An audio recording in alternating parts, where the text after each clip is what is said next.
अस्सलामुअलैकुम दोस्तों, कैसे हैं आप सब। मैं ज़ुबीना फ़याज़ एक बार फिर आपके साथ तो मैं शुरू कर रही हूँ ठहरे पानी बाय फ़याज़ माही पार्ट 3।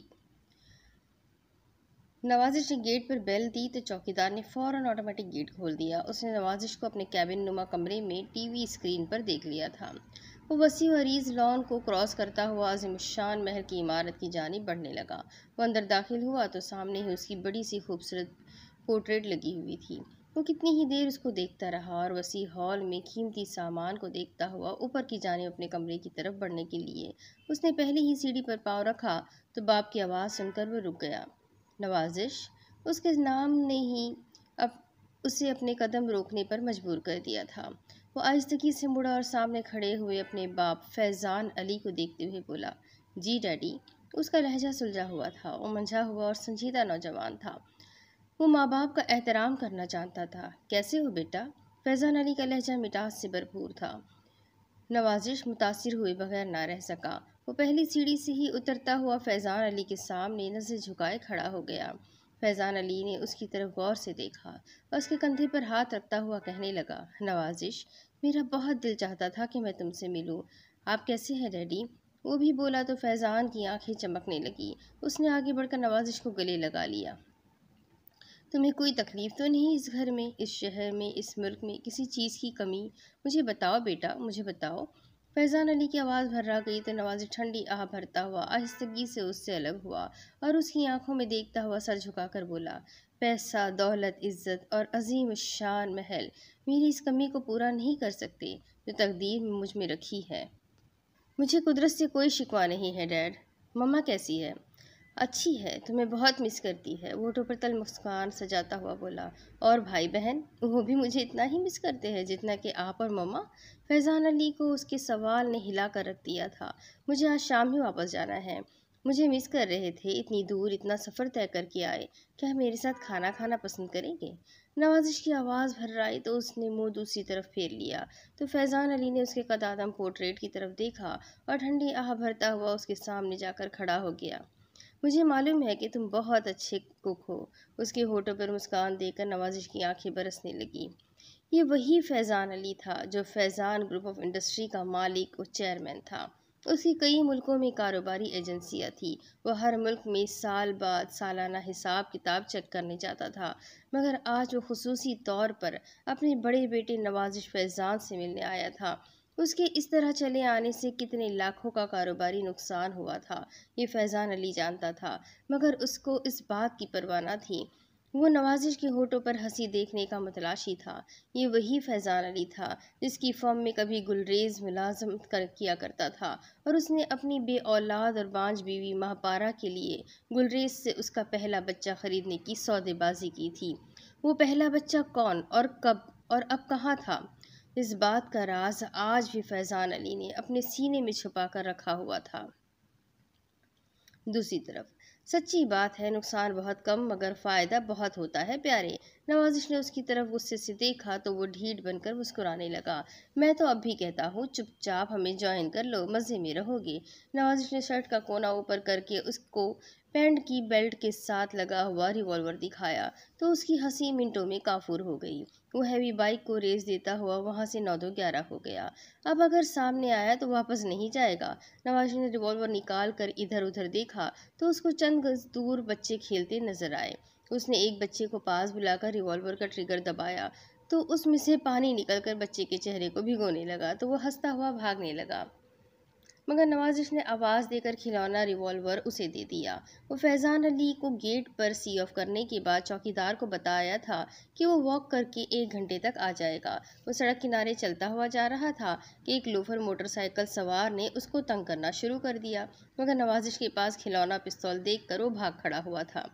वो अक्सर यूं ही इन सड़कों पर पैदल निकल आता था। हालांकि दोपहर का वक्त था, आमद बहार की वजह से धूप बहुत प्यारी लग रही थी। फैज़ान अली ने उसके हाथ से बना हुआ खाना खाकर हमेशा की तरह उसकी तारीफ़ की थी। वो बहुत खुश हुआ था।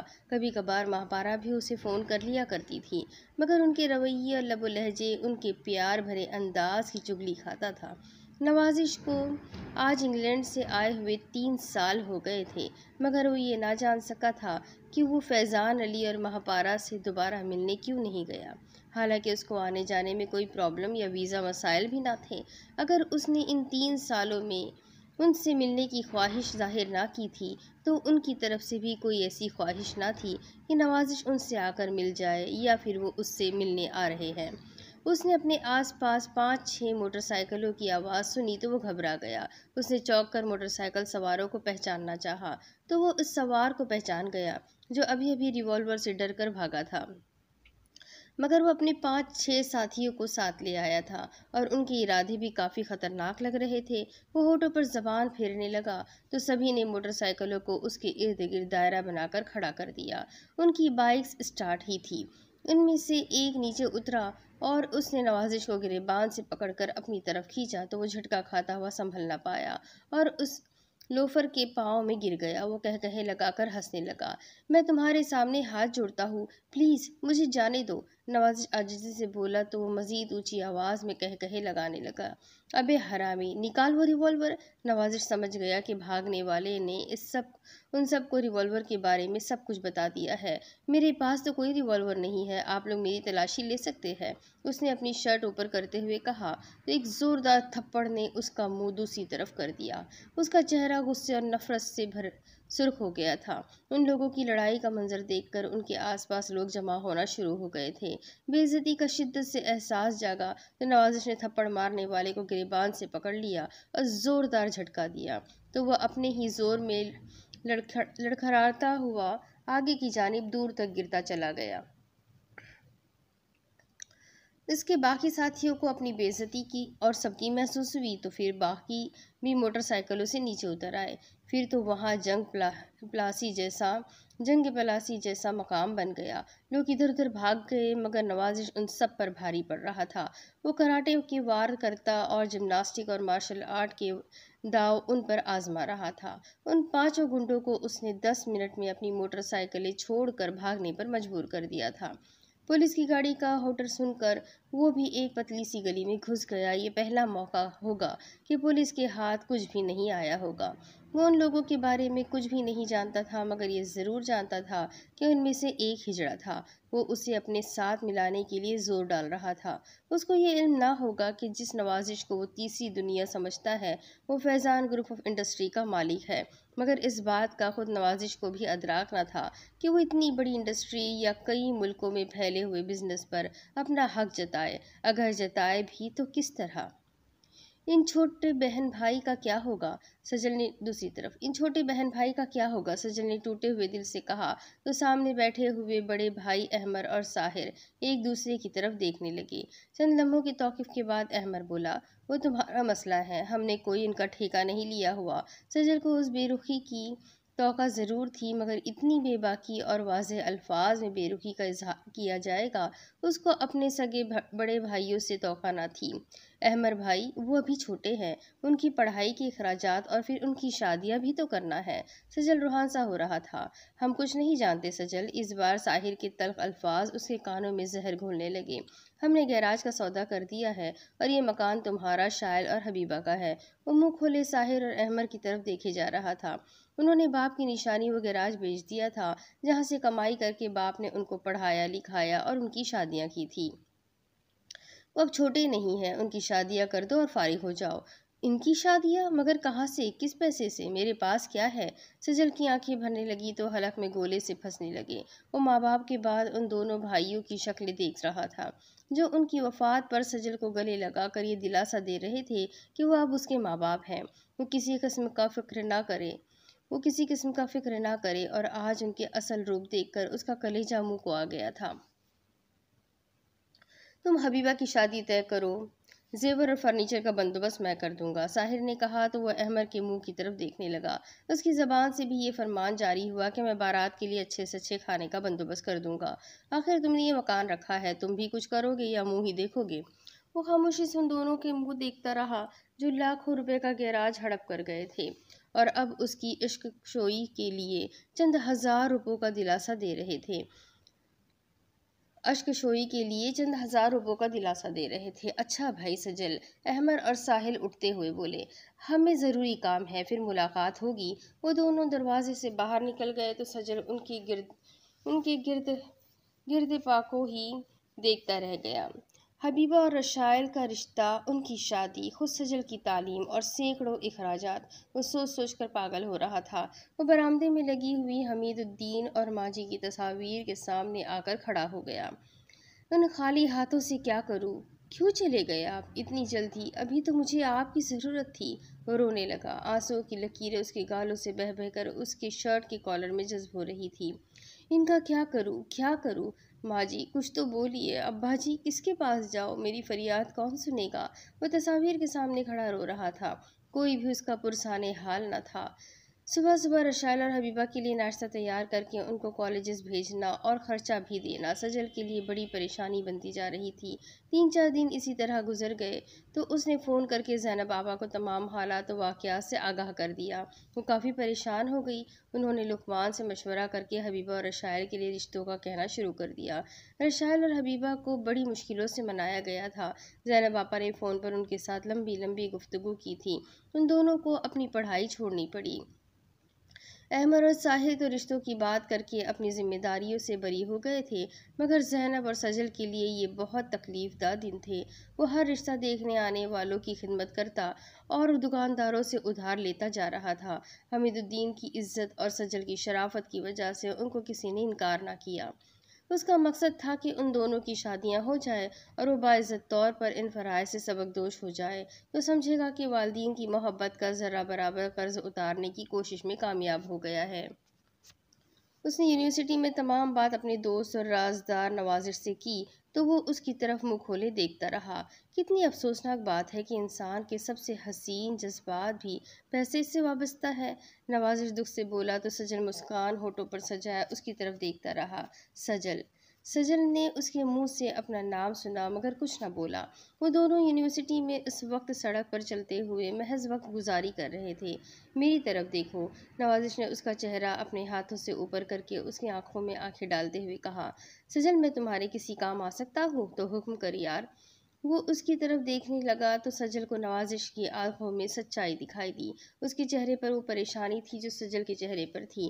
वो नवाजिश की दोस्ती पर फख्र करने लगा। वो गुज़िश्ता 3 सालों से उसको जानता था। नवाजिश ने हमेशा अच्छा लिबास पहना था। उसकी जेब में मुनासिब रकम होती थी। वो पैदल ही यूनिवर्सिटी आता था और पैदल ही जाता था। सजल के बार बार इसरार पर भी उसने कभी अपने घर का पता ना बताया था। वो कई बार सजल के घर गया था और माजी के हाथों को बोसे देते हुए उसकी आंखें जगमगाने लगती थी। मगर सजल जानता था कि वो यूनिवर्सिटी में बेहतरीन लिबास इसलिए पहन कर आता है कि लोग उसको मजाक करने से पहले ही उसकी पर्सनालिटी से मुतासिर हो जाए। और वो अरबपति बाप का बेटा लगता था। पूरी यूनिवर्सिटी के लिए वो एक अलग शख्सियत, एक मुअम्मा थी। उसकी शख्सियत एक मुअम्मा थी। मेरे किस काम आने की ख्वाहिश है तुम्हें? सजल ने उसकी शख्सियत के पस मंज़र को मद्देनज़र रखते हुए सवाल किया तो वो उसका हाथ पकड़कर चलने लगा। इस मुल्क की किसी भी दुकान पर किसी भी चीज़ पर हाथ रख दो, ये तो कोई कमाल नहीं।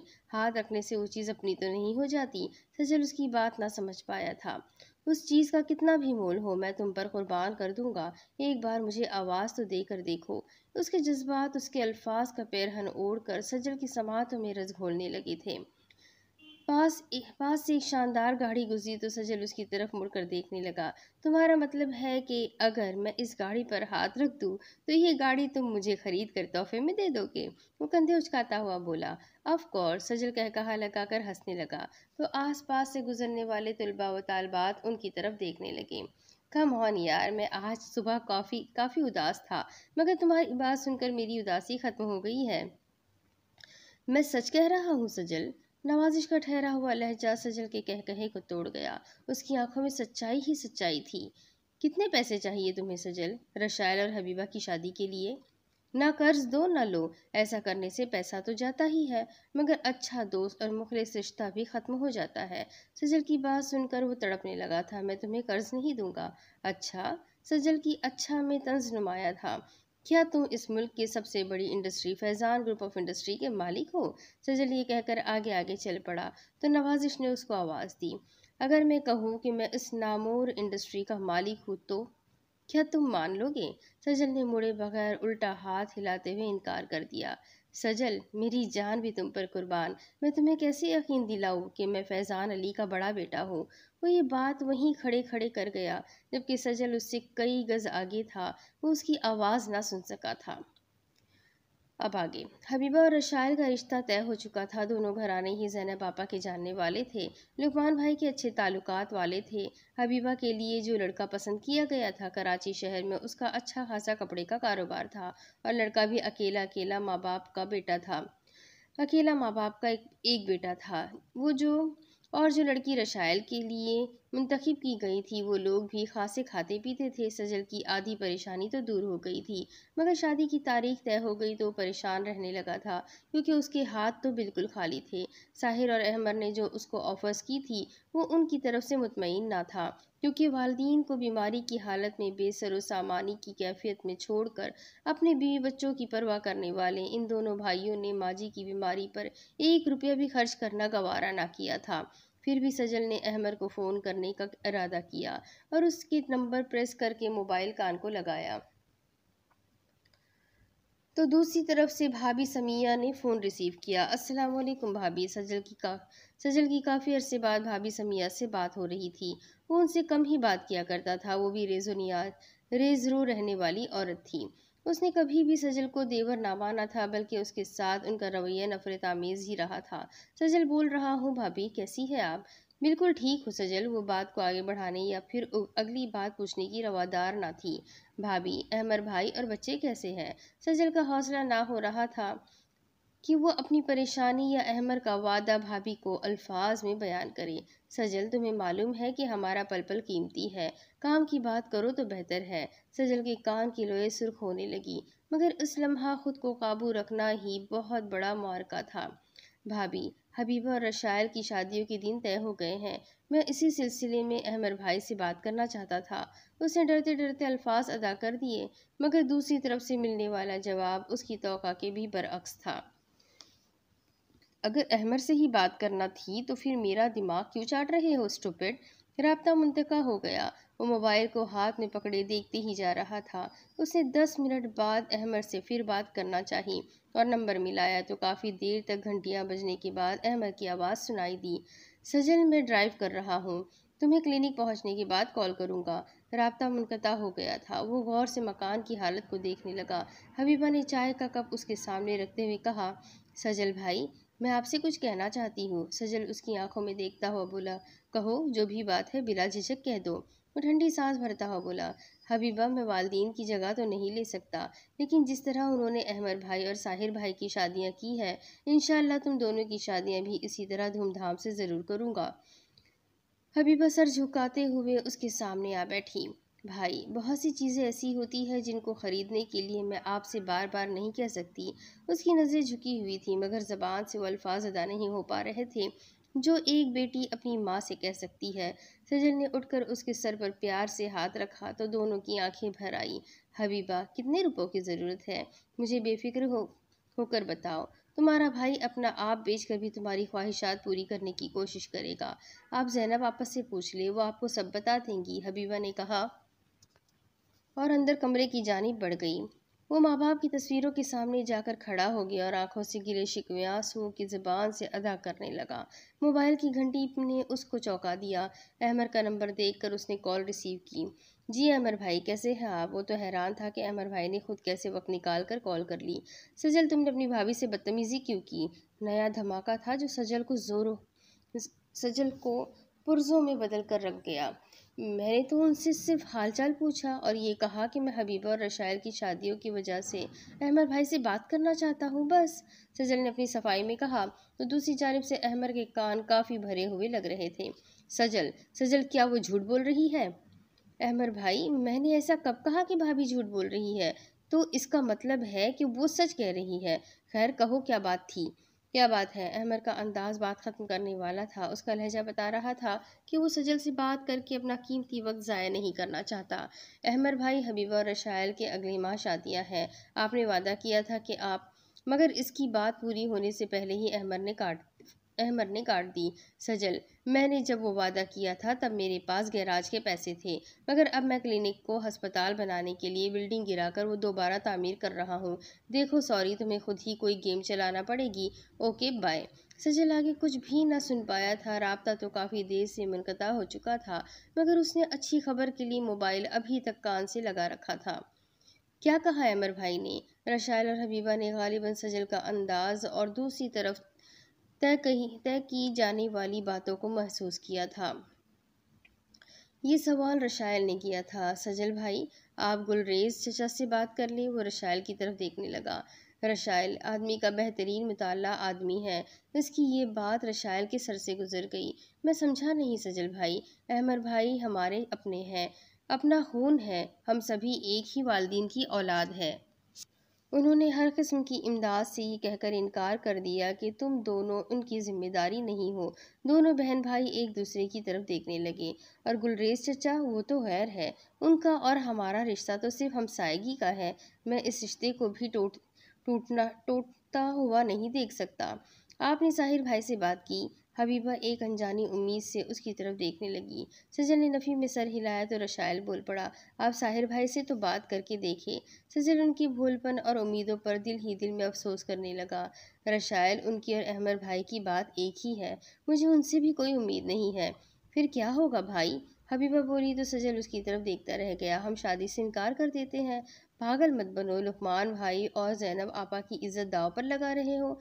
सजल तलखी से बोला, मैं कुछ न कुछ ज़रूर कर लूँगा, तुम फिक्र ना करो। साहिर भाई से भी बात करूँगा। वो उठकर बाहर निकल गया। उसके जहन में आंधियाँ सी चल रही थी। अहमद भाई ने टका सा जवाब देकर उसकी नहीं, माँ बाप की तौहीन की थी। अहमद ने तो उनसे हर किस्म का रिश्ता ही ख़त्म करने का प्रोग्राम बना लिया था। सजल जानता था कि साहिर और अहमद भाई की सलाह और बात एक ही होती है, क्योंकि उनके घरों में फैसले मर्द नहीं औरतें करती थी। और सजल का मुशाहिदा था कि जिन घरों में औरतों की हुक्मरानी हो या फिर हम तरीन फैसले औरतें करती हो, उन घरों की बुनियादें बहुत जल्द खोखली हो जाती हैं और उनकी दीवारें किसी न किसी दिन छत समेत ज़मीन बोस हो जाती है। उसे अपने भाई अहमद पर अफसोस हो रहा था। उसने साहिर को फ़ोन करने के लिए नंबर प्रेस किए तो दूसरी तरफ से उसके भतीजे खुर्रम ने फ़ोन अटेंड किया। खुर्रम 12-13 साल की उम्र का तालिब इल्म था। वो सजल से खासा लगाव रखता था, मगर अपनी मम्मी और पापा की वजह से वो सजल से खुलकर बात ना करता था। अब शायद वो घर पर ना होंगे। उसकी चहकती हुई आवाज़ सुनाई दी, हेलो सजल चाचू। सजल की तमाम थकान दूर होती हुई महसूस हुई।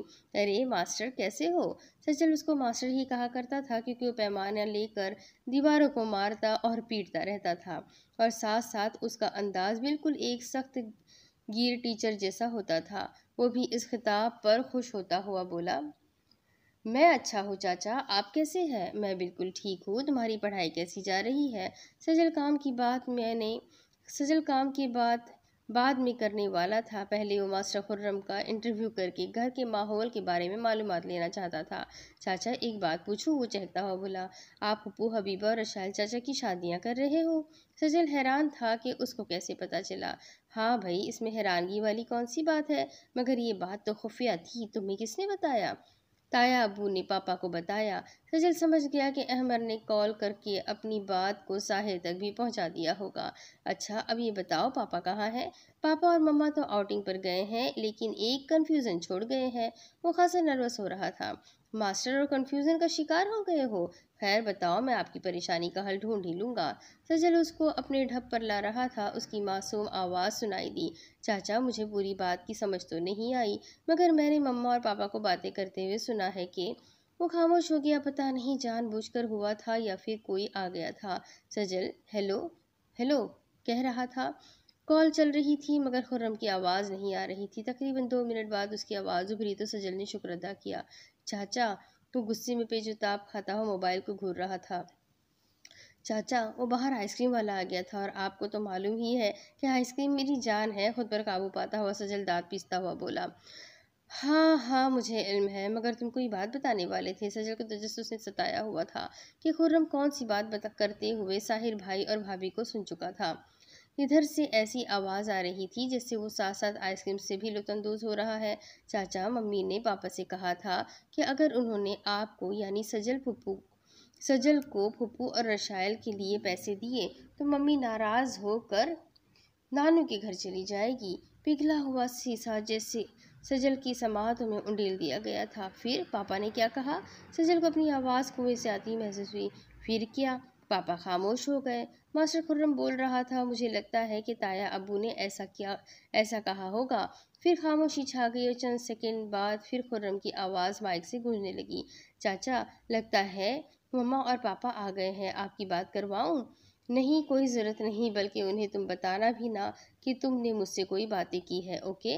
दूसरी तरफ से ओके कहने के बाद राब्ता मुनक़ता हो गया, मगर सजल की आंखों के सामने अंधेरा छा गया था। वो सर पकड़कर वहीं बैठ गया। यूँ लगता था कि वो कुछ देर के लिए अंधा हो गया हो। मुझे लगता है दूसरी तरफ मुझे लगता है कि तुम पागल हो गए हो। नवाजिश ने सजल की तरफ देखा और मुंह फुलाते हुए कहा। तो ठंडी सांस भरता हुआ बोला, नवाजिश, आजकल खून सफ़ेद क्यों हो गया है? वो अपनी शर्ट की जेब पर हाथ मारता हुआ बोला, इसकी वजह से। मगर सजल समझ न पाया। उसकी नज़रों में इस्तफसार देख कर नवाजिश उससे समझाने वाले अंदाज में कहने लगा, जब से इस जेब ने दिल पर जगह बना ली है, तब से हर धड़कन, हर जज्बा और एहसासात ने रुपये से छू कर आना होता है, और रुपया इतना बेवफा है कि धड़कन की खालिस आवाज़ भी तुम दूसरों तक नहीं पहुंचा सकते, और ना ही उनका खुलूस तुम महसूस कर सकते हो। सजल उसके मुंह की तरफ देखने लगा। अब देखो कि अगर तुम मकान बेचकर छोटे बहन भाई की शादी कर रहे हो तो तुम्हें ही नुकसान होगा। तुम्हारे बड़े भाई तो अपने अपने घरों में अपने बीवी बच्चों के साथ मज़े की ज़िंदगी गुजार रहे हैं। वो ना समझने वाले अंदाज में बेबसी से बोला, नवाजिश मेरे यार, तुम ही बताओ मैं क्या करूं? हाँ, ये हुई ना बात। वो हाथ पर हाथ मारता हुआ बोला, तुम ये बताओ कि मुझे क्या समझते हो, उल्लू गधा पाजी या फिर? सजल मजाक के मूड में था। नहीं, ये सब तो खूबियाँ मुझ में है, मगर इनके अलावा। वो बुरा ना मनाता था, लेकिन सिर्फ सजल की बात का। अगर कोई दूसरा उसके खिलाफ बात करे तो वो लड़ने मरने पर तैयार हो जाता था। तुम मेरे दोस्त हो, सजल आहिस्तगी से बोला तो वो उसकी तरफ चमकती आंखों से देखने लगा। दोस्त हूँ ना, यही कहा है तुमने? वो अपनी बात की तस्दीक के लिए सजल की आंखों में देखने लगा तो सजल ने इस बात में सर हिलाते हुए उससे फिर कहा, हाँ, मैं ये एतराफ़ करता हूँ कि अगर मैंने किसी को दिल से दोस्त बनाया है तो वो तुम हो, नवाजिश। उसने आगे बढ़कर सजल को गले से लगा लिया। सजल, तुम वो वाहिद शख्स हो जिसने मुझे इस मुकद्दस रिश्ते से नवाजा है। पता नहीं लोग मुझे क्या क्या कहते हैं। उसकी आवाज़ भर्रा गई तो सजल उसके कान में बोला, अंदर आ रही है, खुद को नॉर्मल करो। वो आंसू पोंछते हुए मुस्कुराने लगा। अंदर उनके पास पहुंच गई तो नवाजिश ने हेलो अंदर कैसी हो कहकर गुफ्तगू का आगाज कर दिया। आप लोग कैसे हैं? वो कोयल की तरह कूकी तो सजल को मदहोश हील कर गई। वो तीनों घास पर ही बैठ गए थे।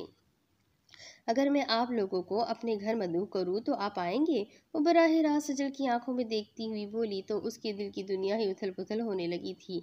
जी, वो इतना ही कह पाया था, मगर नवाजिश बोल पड़ा, क्यों नहीं अंदल, हम ज़रूर आएंगे। सजल ने उसकी टांग पर चुटकी काटी तो बुरा सा मुंह बनाकर रह गया। लेकिन कब और क्यों? सजल बोला तो वो हंसने लगी। सजल को वो हंसती हुई अपने दिल में उतरती हुई महसूस हो रही थी। आप तो बहुत जल्द नर्वस हो जाते हैं, बोली तो नवाजिश ने सजल की तरफ देखा और बोला, मेरी भी बेइज्जती खराब करवा दी तुमने, बहुत बदतमीज़ हो। सजल धीरे से मुस्कुराया तो अंदर फिर कहने लगी, एक्चुअली ये सरप्राइज़ है, आप लोग वादा करें कि आएंगे ना? सजल उसकी अदा पर कुर्बान होता हुआ बोला, दरअसल बात ये है कि कोई खुशी का मौका हो तो आना और जाना अच्छा लगता है, बस ऐसे ही मुंह उठाकर चले जाना मुझे तो मुनासिब नहीं लगता। नवाजिश की हाँ में हाँ मिलाता हुआ बोला, सजल ठीक कह रहा है, और मैं भी तो यही कह रहा था। उसने अपनी बात की नफ़ी करते हुए सजल की बात को तरजीह दी तो सजल उसकी तरफ देखने लगा। मैं आपको सरप्राइज़ दूंगी और आपको आना ही पड़ेगा, वो उठती हुई बोली। Okay bye. वो तो चली गई, लेकिन उसका आंचल लहराता हुआ सजल के सर से गुजरा तो उसकी रूह को भी मसहूर कर गया। छा गई है प्यारे। नवाजिश ने सजल को आंखें बंद करते हुए उसकी आंचल की खुशबू से मसहूर होते हुए देख लिया था। बकवास मत करो और दोबारा वहीं से बात शुरू करते हैं जहाँ से ख़त्म हुई थी। सजल ने मसनूई गुस्से से नवाजिश को डांटा तो वह अंदाज से बोला, डाटा डाटा तो वो अंदाज से बोला, मैं भी तो यही कह रहा था कि आंचल से ही बात करते हैं। सजल ने एक और चुटकी उसकी कमर पर काटी तो वो उई अल्लाह करता हुआ हंसने लगा। अच्छा, तुम मकान कितने का बेचने का इरादा रखते हो? इस वक्त तो मालियत तकरीबन 30 लाख की होगी, सजल ने एक मोहतात अंदाजे से कहा। तो नवाजिश कुछ सोचते हुए पूछने लगा, तुमने दोनों की शादी का कितना आइडिया लगाया है? तकरीबन 10-12 लाख, वो ठंडी आह भरता हुआ बोला। सजल, रशायल और उसकी बीवी को कहाँ रखोगे यार? सजल उसकी तरफ परेशान नजरों से देखने लगा। नवाजिश, बाकी 20 लाख से एक मकान ले लेंगे, उसमें मैं और रशायल की बीवी रह लेंगे। तुम और रशायल की बीवी नहीं, बल्कि तुम, रशायल और उसकी बीवी, वो तस्ही करता हुआ बोला। तो सजल अपने सर पर हाथ मारते हुए कहने लगा, नवाजिश, मुझे तो पागल कर दिया है हालात ने। लगता है गिरेबान चाक करूं और गलों और जंगलों की तरफ निकल जाऊं। नवाजिश ने सजल को संजीदा होते हुए देखा तो उसका हाथ पकड़ते हुए उठाया और दोनों साथ साथ चलने लगे। सजल, ये शहर शहर नहीं रहे हैं, ये जंगलों से भी बदतर है, और इन लोगों को तुम इंसान समझते हो?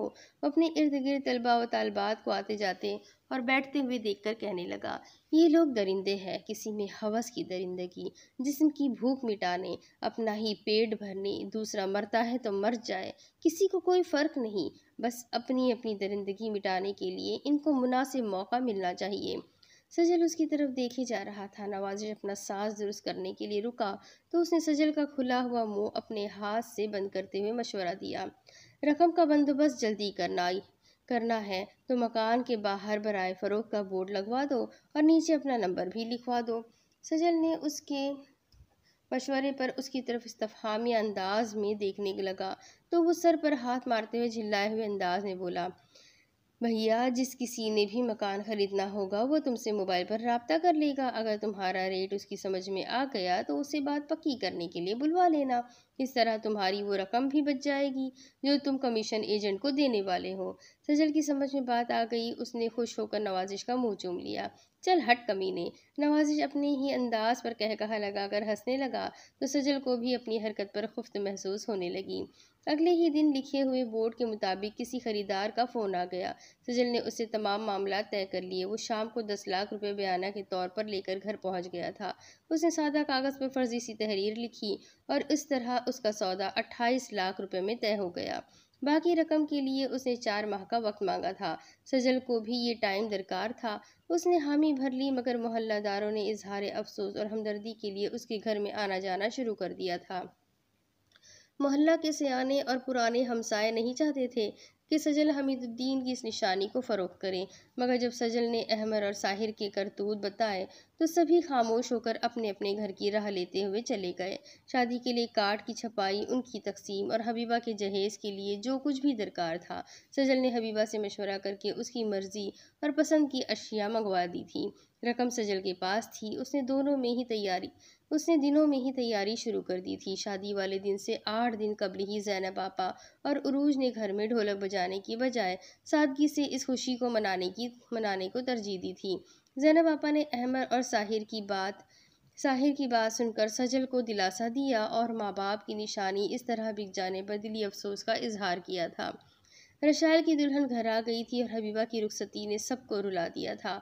सजल ने हबीबा के सामने और फिर उसके ससुर के सामने हाथ बांध कर माफ़ी मांगते हुए कहा था कि जहेज में अगर कोई चीज़ रह गई हो तो ये समझकर इसे माफ़ कर दिया जाए कि उनके सर पर माँ बाप का साया नहीं है और बाप की मोहब्बत से नंगे ये सर बस इतना ही कर सकते हैं। हबीबा का ससुर बड़े दिल वाला आदमी था। उसने सजल को सीने से लगाकर तसल्ली दी और कहा कि वह हबीबा को बेटी बना कर ले जा रहा है, फिक्र और परेशानी की कोई बात नहीं है। साहिर और अहमद ने खाली प्यार देकर छोटी बहन को रुखसत किया था। उनकी बीवियों ने नाक मुंह फुलाए हुए इस शादी में शिरकत की थी। रशायल की बीवी चूंकि खानदान से बाहर की थी, उसके सामने सजल को इंतहाई मोहतात रहना था। अब सबसे बड़ा मसला मकान ढूंढने का था। सजल के पास बयाना की जो रकम थी वो तमाम खर्च हो गई थी। अब वो नए सिरे से खाली हाथ हो गया था। नवाजिश ने इस शादी में भरपूर शिरकत की थी और हर तरह से सजल का साथ दिया था। उसने ही सजल को मशवरा दिया था कि वो रशायल की बीवी मारिया से होशियार रहे, क्योंकि सजल कुंवारा था और वो गैर थी तो कोई भी मसला बिगड़ सकता था। लेकिन सजल ने उसकी बात हंसी में उड़ा दी। अब बयाना देने वाले ने उससे राब्ता करना था, मगर 3 माह से ज़्यादा वक्त गुजरने के बावजूद भी उस शख्स का ना फ़ोन आया था और ना ही उसने कोई राब्ता किया था। सजल की परेशानी बढ़ती जा रही थी, मगर एक और परेशानी ने घर में जन्म ले लिया था। वो ये कि रशायल ने सजल से अलहदगी का मुतालबा कर दिया था। लेकिन रशायल, तुम कहाँ जाओगे अपनी बीवी को लेकर? इस तरह क्या करोगे? मेरी समझ में कुछ नहीं आ रहा। सजल भाई, मैंने अहमर भाई से बात की है, वो मुझे अपने अस्पताल में मेडिकल स्टोर बना देंगे। सजल उसकी बात सुनकर हैरत से उसकी तरफ देख रहा था। तुमने अहमर भाई से बात की है? उसे यकीन ना आ रहा था। इसमें हर्ज ही क्या है? रशायल बोला तो सजल के दिल में एक ठेस सी उठने लगी। वैसे भी अब हम कौन सा इकट्ठे रहने वाले थे। मकान भी फरोख्त हो गया है, हबीबा की भी शादी हो गई है। रशायल, ये तुम नहीं, ये अहमर भाई की ज़बान बोल रही है। सजल गुस्से से फनकारा। तुम भूल गए, उन्होंने कहा था कि तुम दोनों उनकी जिम्मेदारी नहीं हो, और उन्होंने तुम्हारी शादियों पर फूटी कौड़ी भी नहीं लगाई थी। तो ये मकान बेचना पड़ा और आज तुम उसी अहमर भाई की बात मानते हुए मुझे छोड़कर जा रहे हो, जिसने तुम्हारे घर बसाने की खातिर अपना आप बेच डाला। यही तो मैं कह रहा हूँ कि आपने अगर मकान बेचा है तो हम पर कोई एहसान नहीं किया है। एक और बिजली कूंदी और सजल के दिल की तरफ बढ़ने लगी। ये मकान अम्मी अब्बा की जायदाद थी और इस पर हमारा हक और हिस्सा था, और हमारी शादियां करके आप कौन सा नुकसान में रहे हैं? आपको भी तो फायदा हुआ है। फायदा? वो कर्ब और तकलीफ से छोटे भाई रशायल की तरफ देखने लगा। कैसा फायदा? मैंने तुम्हारी शादियों में कौन सा फायदा उठाया है? उल्टा मुझे नुकसान हुआ है। मेरे सर से वो छत छिन गई है जिसका तिनका तिनका माँ बाप ने इकट्ठा करके सर छुपाने को जगह बनाई थी। इसमें आपका कोई किरदार नहीं था, वो अब्बा जी की मेहनत थी। खैर, मैं आपसे बहस नहीं करना चाहता। वो सजल के सामने हाथ खड़ा करता हुआ बोला, इस खरीदार से राब्ता करो और मुझे मेरे हिस्से के पैसे दो, जो कि तकरीबन 10 लाख बनते हैं, अदा करें, ताकि मैं यहाँ से अपनी बीवी को ले जाऊँ। वो हक्के बक्के सजल को वहीं खड़ा छोड़कर बाहर निकल गया। उसकी बीवी मायके गई हुई थी और ये तीली अहमर और उसकी बीवी की लगाई हुई थी। अहमर भाई, आप क्या कर रहे हैं? क्यों मेरे दुश्मन हो गए हैं? वो खुद ही बड़बड़ाया और वालदीन की तस्वीर के सामने खड़ा होकर ज़ारो ज़ार रोने लगा। मैं क्या करूं, कहाँ जाऊं, किससे लाऊं इतना रुपया? वो तस्वीर के सामने बैठा गिले शिकवे कर रहा था कि दरवाजे पर दस्तक सुनकर उसने पीछे मुड़कर देखा तो खुले दरवाजे से वही खरीदार हाथ में एक बैग पकड़े अंदर दाखिल हो रहा था। माफ़ करना सजल भाई, वो आते ही बोला तो सजल आंसू साफ करता हुआ आगे बढ़ा और उसको बैठने के लिए कुर्सी पेश की। सजल भाई, मेरा बीवी बीमार हो गया था, हम पेशावर चला गया। आपका बाकी रकम आज लेकर आया हूँ, वो कह रहा था और सजल की नज़रें बैग पर जमी हुई थी। वादे के मुताबिक तो हम नहीं आया, इसलिए हमको जुर्माना होना चाहिए, लेकिन अगर आप मोहब्बत करें तो हम इस जुर्माने से बच सकता है। उसने बैग खोलकर उसमें से नोटों की गड्डियां निकालकर सजल की तरफ बढ़ाना शुरू की तो सजल बोला, कितने हैं? आपके बनते तो 18 लाख है, लेकिन ये 20 लाख है। 2 लाख हम समझता है कि जुर्माना की रकम है। नहीं नहीं, ऐसी कोई बात नहीं, आप 18 लाख ही दे दें। सजल ने 2 लाख वापस कर दिए और आजिज़ी से बोला, खान भाई, मुझे 1 हफ्ते का टाइम दें, मैं इस दौरान कोई मकान भी देख लूँगा और सामान भी बांध लूँगा, आपका मेहरबानी होगा। वो सजल के कंधे पर हाथ रखता हुआ बोला, देखो सजल भाई, तुम हमको शरीफ आदमी लगता है, तुमने हमारा इज्जत किया है, हम पर भी फर्ज है कि तुम्हारा इज्जत करें। हम आपको 15 दिन का टाइम देता है। उस दिन मकान भी खाली होना चाहिए और कोर्ट कचहरी भी हम उसी दिन कर देगा। वो जाने लगा तो सजल आगे बढ़ता हुआ बोला, खान भाई, आपने तो पूरी रकम अदा कर दी है, मैं आपके साथ अभी कचहरी जाने को तैयार हूँ। वो हाथ खड़ा करके बोला, सजल भाई, हम करोड़ों का लेन देन जबान पर करता है, लिखना पढ़ना हमको नहीं आता। बस अब 15 दिन बाद मुलाकात होगा, मकान खाली होना चाहिए, अल्लाह हाफिज। खान बाहर निकल गया तो सजल ने नोटों को उठाकर अंदर महफूज जगह पर संभाल दिया। वो इस खुदा तरस इंसान के लिए दुआ करने लगा जिसने बर वक्त पैसा पहुंचाकर उसकी इज्जत रख ली थी, वरना रशायल जिस तरह बोल रहा था उसके कुछ बईद न था कि वो सजल का गिरेबान ही पकड़ लेता। वो समझ गया कि दुनिया खान जैसे नेक लोगों की वजह से ही कायम दायम है। खान गाड़ी में बैठता हुआ ड्राइवर की तरफ देखकर फर्माबरदारी से बोला, चले नवाजिश साहब। अब दूसरी तरफ सर यासिर बड़े प्यारे अंदाज में शरह मुनाफा और शरह नुकसान का फार्मूला समझा रहे थे। तमाम स्टूडेंट्स की तवज्जो और इन्हें मार्क बता रहा था कि पुरसकून अंदाज में उनको बात समझा रहे हैं। और जहनों में बिठा भी रहे हैं। सर यासिर ने पूरा फार्मूला ब्लैक बोर्ड पर लिखकर एक तायराना नज़र क्लासरूम में बैठे हुए स्टूडेंट्स पर डाली और फिर अपने काम में मसरूफ़ हो गए। वो नौजवान और खूबसूरत होने के साथ साथ काबिल और ज़हीन भी थे। ये उनकी जहानत ही थी कि किसी को क्लासरूम में मशवरा करने या चूचरा करने की हिम्मत और फुर्सत न थी। अहम तरीन पॉइंट्स को तमाम स्टूडेंट्स अपनी नोटबुक पर नोट कर रहे थे। तकरीबन 2 घंटे की तवील क्लास का इन्हमाक तब टूटा जब सर यासिर कुर्सी पर बैठ गए और क्लास से बोले, एनी क्वेश्चन। लेकिन कोई भी ऐसा ना था कि जिसको इनकी बताई हुई बात समझ ना आई हो। वेरी गुड, वो धीरे से मुस्कुराए और क्लासरूम से बाहर निकल गए। ये शख्स तो बाय बर्थ ही जीनियस लगता है। कमाल ने यासिर की शख्सियत पर तबसरा किया तो बाकी सभी ने भी उसकी बात की तायद में इस बात में सर हिला दिया। क्लास का वक्त ख़त्म हो गया था। वो एक एक दो दो की टोलियों में बाहर निकले और ग्राउंड में आकर बैठने लगे, मगर कुछ स्टूडेंट्स ने घरों की राह ली। सजल और नवाजिश भी कदम से कदम मिलाकर चलने लगे तो कब से अंदल की आवाज़ आई और उसने उनके कदम को रोक लिया। सजल ने पीछे मुड़कर देखा तो वो उसके सरापे में खो गया। ब्राइट कलर जो कि फ़ैरोज़ी जैसा ही था, इस कलर की कमीज़ और सफ़ेद शलवार की कंट्रास्ट पर सियाह दुपट्टा उसके खूबसूरत वजूद को और भी हसीन बना रहा था। उसकी हल्की हल्की गुलाबी सफ़ेद रंगत ने कश्मीर के सेब की आमेज़श हासिल की हुई थी। सच बात ये थी कि सजल ने आज ही उसके खूबसूरत सरापे का जायज़ा लिया था। बड़ी बड़ी गोल सी आंखें, किताबी चेहरा और हिरनी की चाल को मात देने वाली चाल ने उसको यूनिवर्सिटी भर में इनफरादियत दे दी थी। हेलो सजल, नवाजिश का मुंह बन गया। वो खुद ही बोला, हेलो अंदल। अंदल उसके अंदाज पर शर्मिंदगी महसूस करती हुई बोली, सॉरी नवाजिश, मैंने देखा नहीं था।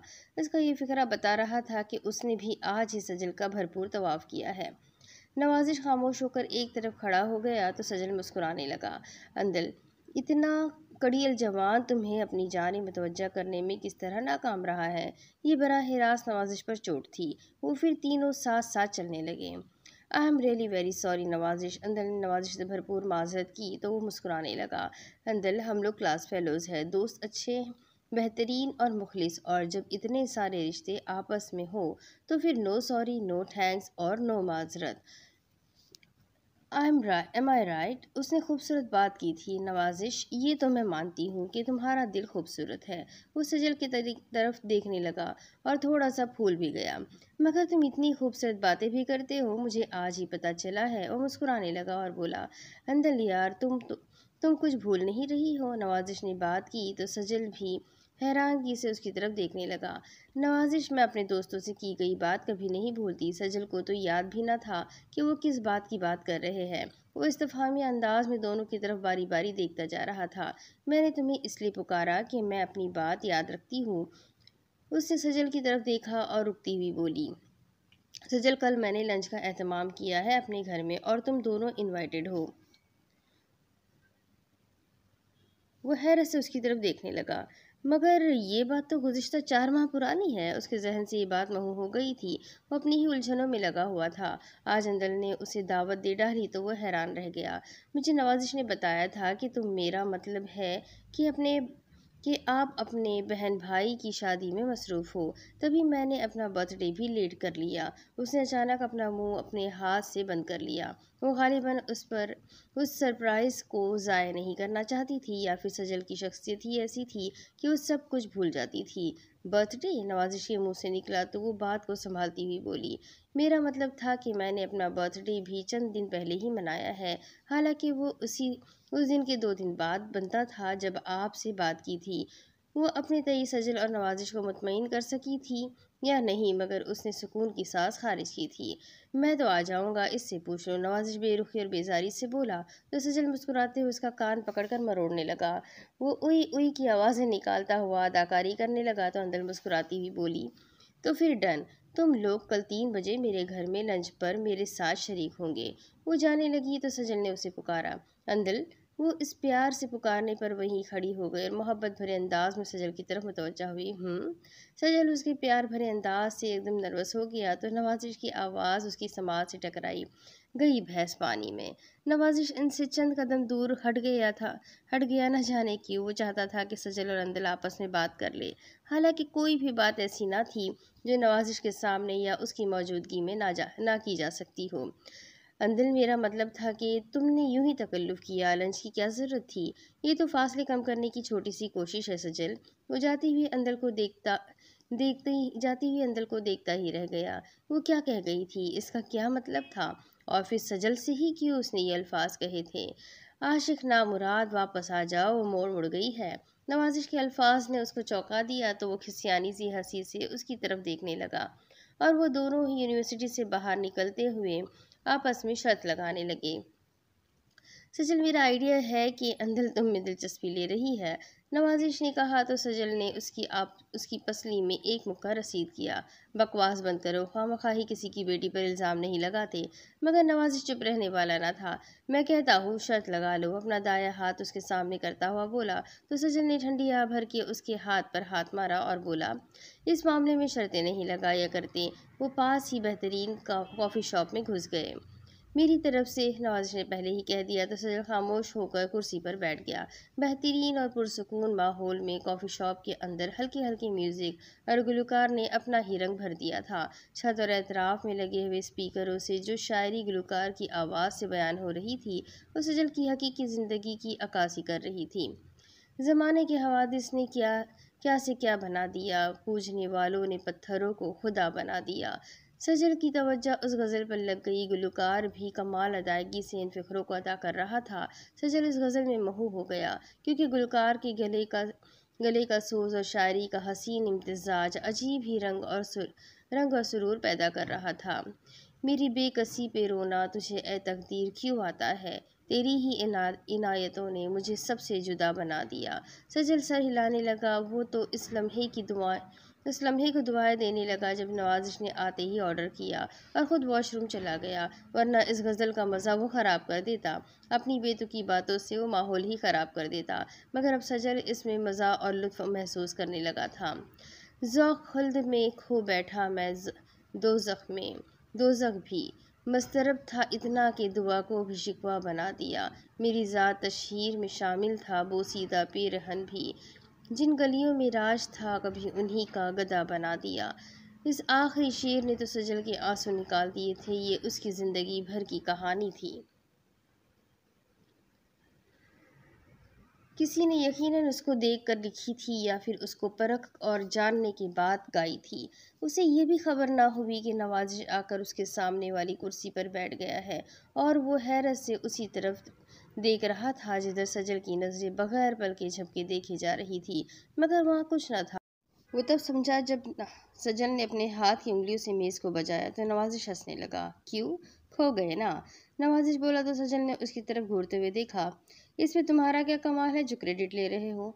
वेटर कॉफ़ी रखकर चला गया था तो नवाजिश ने एक कप सजल की तरफ बढ़ा दिया और बोला, मैं ही तुम्हें इस कॉफ़ी शॉप में लेकर आया हूँ। अच्छा। सजल ने अच्छा को ज़रा लंबा किया तो नवाजिश ने वेटर को इशारे से अपने पास बुलाया और कहने लगा, अगर मुश्किल ना हो तो यही गज़ल दोबारा सुनवा सकते हो? वेटर मुस्कुराते हुए बोला, सर ये गज़ल हम सबको बहुत पसंद है, पूरी सीडी में यही है, रिपीट होकर खुद ही चलने लगेगी। एक्सीलेंट। नवाजिश और सजल मज़ेदार कॉफ़ी और गज़ल से लुत्फ़अंदोज़ होने लगे। अभी नवाजिश के मग में थोड़ी सी कॉफ़ी बाकी थी कि वही गुंडे जो तादाद में 6-7 थे दंदनाते हुए अंदर दाखिल हुए। नवाजिश ने उनको देखा तो वो चौंक पड़ा। सजल ने महसूस किया कि नवाजिश कुछ बेचैन हो गया है। उसने नवाजिश के हाथ पर अपना हाथ रखते हुए पूछा, क्या हुआ, तुम अचानक परेशान हो गए हो, क्या बात है? नवाजिश ने उन गुंडों की तरफ इशारा किया जो काउंटर की तरफ गुस्सीले अंदाज में बढ़ रहे थे। गुज़िश्ता दिनों मेरा इनके साथ झगड़ा हुआ था, गालिबन ये इसी चक्कर में आए हैं। मगर उनको कैसे मालूम है कि हम इधर है? सजल का सवाल फितरी था। उनका एक गुंडा नुमा ग्रोह बाइक पर आवारागर्दी करता रहता है, उसी ने हमें देख लिया होगा। नवाजिश की बात सजल की समझ में आ गई थी। उनसे यही निपटना है या बाहर? सजल ने कहा तो नवाजिश मुस्कुराकर उसकी तरफ देखने लगा। मेरी खातिर इन खतरनाक लोगों से उलझोगे? सजल ने उसका हाथ दबाया और बोला, नवाजिश मुझे कभी भी खुद से पीछे नहीं पाओगे। दोस्ती जिंदाबाद। नवाजिश फखरी अंदाज में उसकी तरफ देखता हुआ बोला। तो फिर बाहर ही चलते हैं, क्योंकि इस गरीब कॉफ़ी शॉप वाले का नुकसान क्यों करें। डन। सजल और नवाजिश ने हाथ मिलाया और बिल मेज़ पर रखते हुए बाहर निकल गए। मेरा ख्याल है कि वो काउंटर वाले से भत्ता वसूल कर रहे हैं, सजल ने शीशे के पार देखते हुए कहा। तो नवाजिश ने भी देखते हुए उसकी बात की तायद में सर हिला दिया। वो आ रहा है। उनमें से एक बाहर निकला तो सजल ने मुंह में 2 उंगलियां डालकर सीटी बजाई और उसको अपनी तरफ मुतवज्जा किया। अबे हिजड़े, क्या कर रहे हो? गुंडागर्दी या भत्ता वसूली? वो तब गया। उसने नवाजिश को देखकर अंदर आवाज़ लगाई तो उसके साथी दौड़ते हुए बाहर निकल आए। बस फिर क्या था, वहाँ मैदान सज गया। वो उन दोनों से खासे सेहतमंद थे, मगर लड़ाई के लिए ख़ास तकनीक होती है जो सजल और नवाजिश के पास थी। उन्होंने गुंडों की खूब धुलाई की। कॉफ़ी शॉप वाले ने पुलिस को फ़ोन कर दिया था। पुलिस ने कॉफ़ी वाले की दरख्वास्त पर उन सातों को गिरफ्तार कर लिया और सजल और नवाजिश का शुक्रिया अदा करते हुए वहाँ से चले गए। मगर गुंडों के तासुरात उन दोनों के लिए इंतहाई ख़तरनाक थे। अब दूसरी तरफ, भाई कौन आ रहा है कि पूरा घर ही सर पर उठा रखा है तुमने। गुलरेज ने अखबार से नजरें हटाते हुए इधर उधर भागती हुई अंदल को देखा, जो उसको रोककर पूछने लगा, कभी अपनी मर्जी से तुमने कोई किचन का काम किया हो? मुझे याद नहीं आ रहा। वो सर खुजाता हुआ बोला तो अंदल मुस्कुराती हुई कहने लगी, पापा, वो मेरे स्पेशल गेस्ट हैं, मेरी बर्थडे पर आ रहे हैं। इतना सुनना था कि पीछे से रमीज की आवाज़ आई। पापा, ये सब क्या है? मैं जब फॉरेन टूर पर जा रहा था तो तब भी उसकी बर्थडे थी, और आज तकरीबन 4 माह बाद फिर उसकी बर्थडे है। वो नाक भवे चढ़ाता हुआ बोला। क्या ये साल में 2 मरतबा पैदा हुई थी? गुलरेज ने उसे घूर कर देखा तो वो खामोश हो गया, मगर अंदर की तारें जुड़ गई थी। अपनी हद में रहो ना, कि कोई रहो ना, कोई तुम्हारा दोस्त ना कोई तुम्हें दोस्त बनाने पर तैयार। तुम तो जेलस हो गए हो। गुलरेज ने अमीना को आवाज़ें दी तो वो भी घबराती हुई बाहर चली आई, मगर उसको एप्रन बांधे और हाथ में एक चमचा थामे देखकर गुलरेज और अमीना के मुंह खुले के खुले रह गए। बेगम साहिबा, मैं ये क्या देख रहा हूँ? गुलरेज का अंदाज हैरत इस्तेजाब में डूबे हुए था, उस शख्स का था जो किसी अजूबे को देख रहा हो। अमीना हैरान होकर गुलरेज की तरफ देखते हुए बोली, क्या हुआ? आप हैरान क्यों हैं? गुलरेज ने आगे बढ़कर एप्रन को हाथ से पकड़ा और चमचे की तरफ इशारा करते हुए बोला, बेगम साहिबा, मेरा तो ख्याल था कि आपने कुकिंग छोड़ दी है। गुलरेज ने कुकिंग का लफ्ज़ अपने अंदाज में इस्तेमाल किया तो अंदर उसकी तस्हीह के लिए आगे बढ़ी, मगर अमीना बीच में बोल पड़ी, सरकार, पहली बार इंदल का बुलाया हुआ कोई मेहमान घर आ रहा है तो मुझे दिली खुशी हो रही है। मगर बाबा, मेरे तो कई दोस्त मुझे कई बार कह चुके हैं कि अपने घर इनवाइट करो। रमीज एहतजाज करता हुआ कहने लगा, मैंने तो उनको कभी घास नहीं डाली। अंदल फिल बदीहा बोल उठी, क्योंकि वो तुम्हारे गधे या घोड़े नहीं है, इंसान है। रमीज का गुस्से से सुर्ख हुआ मुंह देखकर अंदल ने अमीना के पीछे पनाह ली। अंदल, बुरी बात, रमीज तुम्हारा बड़ा भाई है, सॉरी कहो। गुलरेज ने मसनूई गुस्से से कहा तो रमीज दरमियान में कूद पड़ा। पापा, खाली सॉरी से काम नहीं चलेगा। तो और क्या, तुम्हें बर्थडे केक से भी हिस्सा दूँ? अंदल चहक कर बोली, वो सिर्फ मेहमानों के लिए है। देखो अंदल की बच्ची, रमीज गुर्राया तो गुलरेज ने उसकी तस्हीह की, अमीना और गुलरेज की बच्ची। वो शर्मिंदा होता हुआ फिर अंदल से मुखातिब हुआ, फ्रीज़र में पड़ा हुआ केक मैं तहस नहस कर दूंगा, फिर ना रहेगा बास और ना बजेगी बांसुरी। देखो देखो, गुलरेज ने उनके दरमियान झगड़ा ख़त्म करते हुए कहा, बड़े से बड़े मसाइल मज़ाकरात की मेज़ पर हल हो जाते हैं। आज की लड़ाई यहीं ख़त्म, मज़ाकरात कल होंगे, ओके? गुलरेज ने गोया अपनी तरफ से बात ख़त्म कर दी, मगर अंदर बोल पड़ी, मुझे अपने दुश्मन से ख़तरा है। वो अब अमीना के पीछे से निकल आई थी। कैसा ख़तरा मेरी जान? अमीना कहने लगी, वो तुम्हारा भाई है, दुश्मन नहीं। मामा, इसको दुश्मनी बढ़ाने दो ज़रा। रमीज़ उसे मारने के लिए आगे बढ़ा तो गुलरेज ने उसे पकड़ लिया। क्या करते हो यार, मुंह से बात करो जैसे वो कर रही है। अमीना और अंदल ने भी इस बात में सर हिला दिया। ये मेरे मेहमानों से बदतमीजी नहीं करेगा और ना ही केक खाएगा। अंदल ने शरायत पेश की तो गुलरेज ने रमीज की तरफ देखा तो वो रजामंदी जाहिर करता हुआ बोला, मेहमानों से बदतमीजी तो मैं नहीं करूँगा, क्योंकि वो हमारे घर में आएंगे और काबिल इज्जत है। मगर वो जानबूझकर खामोश हुआ तो अमीना हंसते हुए बोली, मालूम था कि तुम्हारी लड़ाई ज़रूर होगी, मैं इसीलिए बिल्कुल एक जैसे केक बनने का ऑर्डर दे आई हूँ। अंदल गुस्से से अमीना की तरफ देखने लगी। हुर्रे! रमीज़ नारा लगाता हुआ चिल्लाया। मैं अब नया केक उसके मेहमानों के सामने बैठकर खाऊंगा। मम्मा जिंदाबाद! वो नारा लगाता हुआ बाहर निकल गया। वो कौन है? गुलरेज ने थोड़ा सा मुंह आगे करते हुए अंदल के कान में सरगोशी की तो वो हैरत से बाप की तरफ देखते हुए बोली, क्या मतलब कि वो कौन है?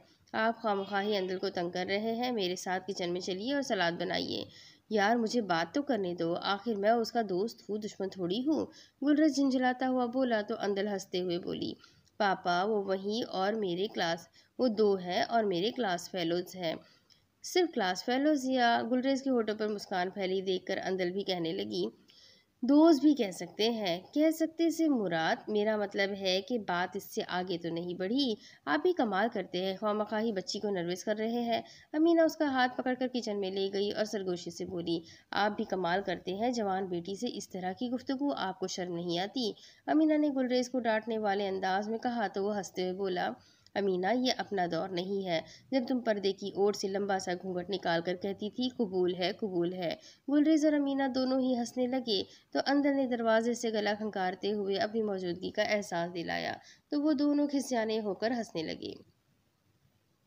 अच्छा ऐसा करें, मैं और आपकी मम्मा छुप जाएंगे और देखेंगे कि उनके हमारे बारे में तासुरात क्या है। अमीना गुलरेज की तरफ देखकर बोली, आप भी बच्चों जैसी बातें करते हैं। जब उन्होंने हमें और हमने उनको देखा ही नहीं तो फिर तासुरात कैसे और क्या? अमीना पता नहीं, मुझे आज लग रहा है कि मेहमान अंदल के आ रहे हैं। मगर गुलरेज की आंखें चमकने लगी तो अंदल किचन से बाहर चली गई। गुलरेज, अमीना ने उसके कंधे पर हाथ रखते हुए कहा, मैं माँ हूँ।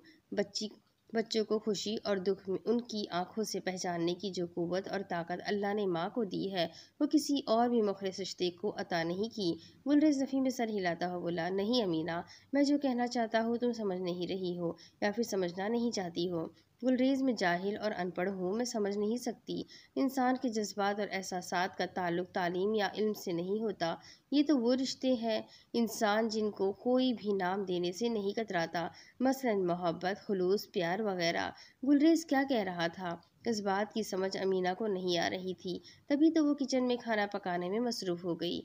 ओके अमीना, मेहमान तो अभी दोपहर को आएंगे, मैं कुछ देर ऑफिस से होकर आता हूँ। वो जाने लगा तो अमीना ने आवाज़ देकर रोक लिया, अगर वो आपकी गैर मौजूदगी में आ गए तो? वो हंसता हुआ बोला, तो फिर क्या, वो तुम्हारी बेटी के क्लास फेलो है, जाहिर है अंदल की उम्र के ही होंगे। तुम उनसे पर्दा ना करना बल्कि उनके साथ गपशप लगाना, तब तक मैं आ जाऊंगा। अमीना चमचे वाला हाथ उठाकर गुलरेज को डराती हुई उसकी तरफ देखने लगी तो वह हंसता हुआ वहां से चला गया। मम्मा क्या मैं आपकी हेल्प करूं? अंदर ने किचन में झांकते हुए पूछा तो अमीना ने नफ़ी में सर हिला दिया। वो जाने लगी तो अमीना ने उसे पुकारा, अंदल सुनो। वो माँ की तरफ देखती हुई बोली, जी मम्मा। अंदल तुम बता रही थी कि दो मेहमान आ रहे हैं, क्या दोनों ही लड़के हैं? हाँ मम्मा, दोनों ही लड़के हैं। मेरा मतलब था कि उस जमात में तुम अकेली लड़की हो जो तुमने दो लड़कों को ही अपनी बर्थडे पर बुलाया है। अमीना संजीदा लग रही थी। अंदल उसके गले में बाहें हमायल करते हुए बोली, मम्मा यूनिवर्सिटी कहने को तो तालीम और आगाही की आला तरीन दरसगाह है, मगर मैंने देखा है कि वहाँ मुखलिस और तालीम से प्यार करने वाले लोगों की तादाद कम है। वो सामने आ गई तो अमीना उसकी आंखों में झांकने लगी। मम्मा ये दोनों ही वो लोग हैं जो तालीम और अपने आप से मुखलिस है। अमीना उसकी आंखों में देखते हुए बोली, और तुमसे कितने मुखलिस है? अंदर ने माँ की आंखों में देखा और नज़र झुका ली। वो मम्मा वो मेरे क्लास फेलोज़ हैं, अच्छे दोस्त। बस दोस्त? आपके ख्याल में और क्या होना चाहिए? अंदर ने अमीना से मुंह मोड़ लिया तो वो घूम कर उसके सामने आ गई। इस उम्र में हर कदम पर कांटे और पत्थर होते हैं। ज़रा सी पाँव की लग्जिश पाँव को नहीं, रूह और दिल को ज़ख्मी कर देती है। अमीना एकदम संजीदा हो गई तो अंदल भी तवज्जो से उसकी बात सुनने लगी। अंदल बेटी, तुम मेरा और इस घर का मान हो, इस घर की इज्जत और हमारा फ़ख्र हो। कोशिश करना बल्कि ख्याल रखना कि हमारा फ़ख्र फ़ख्र ही रहे। अंदल ने अमीना के हाथ पकड़ लिए और बोली, आपको मुझ पर एतमाद और अपनी तरबियत पर भरोसा होना चाहिए मम्मा। अंदल, एतमाद और भरोसा ये वो रिश्ते हैं जिनके सहारे इंसान ज़िंदगी गुजारना चाहे तो हर किस्म की तंगी और सुस्ती में भी जी सकता है। मगर याद रखना, एतमाद और भरोसे की इमारत तामीर करते वक्त अपने कदम ना लड़खड़ाने देना, वरना पूरी की पूरी इमारत टेढ़ी और नापायदार बन जाएगी और ऐसी इमारतें बहुत जल्द ढह जाती है बेटा। वो वापस किचन में चली गई और अंदर हैरान खड़ी रही। अपनी माँ को सीधी सादी और घरेलू खातून के तौर पे जानती थी, मगर वो जिंदगी की तल्ख तजुर्बात और हकायक की रोशनी में आज पहली बार बोली थी, तो उसका अंदाज मंझी हुई, संजीदा और इंतहाई जिम्मेदार खातून का था, जो अपनी इकलौती और जवान बेटी की तरफ से फिक्रमंद भी थी। और उसकी सोच ये थी कि जवानी की डगर पर चलते हुए उसकी बेटी का खानदा एक भी गलत कदम खानदान की बदनामी का बाज बन सकता है और बेटी की ज़िंदगी भी बर्बाद हो सकती है। डोरबेल की आवाज़ सुनकर अंदर ने घड़ी की तरफ देखा तो उसके होठों पर मुस्कान फैल गई। उसने सजल और नवाजिश को 3 बजे का वक्त दिया था और घड़ी ने 3 बजा कर उसकी बात का ऐलान कर दिया था कि वो दोनों ही वक्त के पाबंद हैं और ये भी जानते हैं कि इंतज़ार की जहमत क्या होती है। उसने अपने घर की बालाई मंजिल से अपने कमरे की खिड़की से देखा तो सजल एक शानदार गाड़ी के पास खड़ा था, जो कि अंदर के अंदाजे के मुताबिक लाखों की होगी। वो हैरानगी से सोचने लगी कि गाड़ी किसकी होगी, सजल की या फिर नवाजिश की। मगर उसने खुद ही अपने ख्याल की नफ़ी कर दी, क्योंकि वो तो दोनों ही पैदल यूनिवर्सिटी आते थे। अगर इन दोनों में से किसी की गाड़ी होती तो अंदर आज से पहले इस गाड़ी को दोनों में से किसी एक के मसरफ में तो देखती। वो मुस्कुराने लगी तो अंदल को मुतासिर करने के लिए नवाजिश और सजल किराए की कीमती गाड़ी लेकर आए थे। हालांकि इस अमर की ज़रूरत नहीं थी। चौकीदार ने गेट खोल दिया तो नवाजिश गाड़ी अंदर ले आया। वो भी गाड़ी से उतरा तो वो बेहतरीन तराश खराश की कीमती सूट में मलबूस था। उसकी शख्सियत निखरी निखरी और इंफरादियत लिए हुए थी। अंदल को आज इस बात का शिद्दत से दुख हुआ कि यूनिवर्सिटी में नवाजिश के बारे में उल्टी सीधी बातें की जाती थी। उसने देखा कि नवाजिश और सजल चौकीदार से कुछ कह रहे थे। फिर चौकीदार ने एक मुलाजिम को आवाज़ दी तो नवाजिश ने गाड़ी की तरफ इशारा किया और फिर उसी मुलाजिम की रहनुमाई में इमारत की तरफ बढ़ते हुए अंदर की नज़र से ओझल हो गए। धत तेरे की! वो अपने माथे पर हाथ मारती हुई बड़बड़ाई। खुद ही मेहमानों को इसरार करके घर बुलवाया था और खुद उनको वेलकम कहने की बजाय छुप छुप कर उनको देखती रही। वो नीचे की जानी भागी तो सजल और नवाजिश सोफों पर बैठ चुके थे। Welcome to my little home, अंदर की आवाज़ उन दोनों के अकब से आई तो मुस्कुराते हुए खड़े हो गए। मगर किचन में खड़ी अमीना के दिल को बेचैनी सी महसूस होने लगी। उसे समझ नहीं आ रहा था कि उसके दिल को क्या हो रहा है। यूँ लग रहा था कि कोई बहुत ही करीब है, मगर अपना नहीं है। अगर वो अपना नहीं है तो फिर दिल झल्ला बेकरार क्यों हो रहा है। अमीना ने नफ़ी में सर को झटका दिया और अपने काम में मसरूफ़ हो गई। अब इसके आगे की कहानी मैं आपको अगली किस्त में सुनाती हूँ कि आगे इस नावल में और क्या लिखा हुआ है, क्या है इस स्टोरी में। ये सब कुछ जानने के लिए मेरे साथ बने रहें। अगले वीडियो में फिर मिलेंगे, तब तक के लिए अपना खूब सारा ख्याल रखिए, मुझे भी दुआओं में याद रखिए। अल्लाह हाफ़िज़।